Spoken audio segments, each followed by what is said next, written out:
Bank time শেষ হওয়ার পরও আমরা কিভাবে কোম্পানিতে টাকা পাঠাই, ঠিক সেই বাস্তব অভিজ্ঞতাটাই শেয়ার করছি আজকে।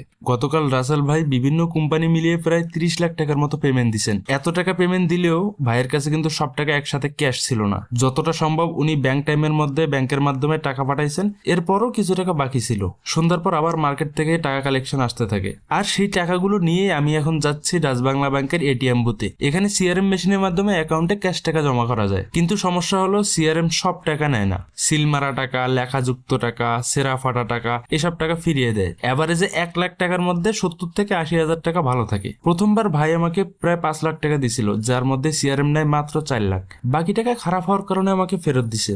এগুলো জমা দিয়ে আবার রাসেল ভাইয়ের কাছে গেছিলাম, সেখান থেকে আরো 2 লাখ টাকা নিয়ে আসি। এর মধ্যে প্রায় 1.5 লাখ টাকা সিআরএম এ জমা দিতে পারছি।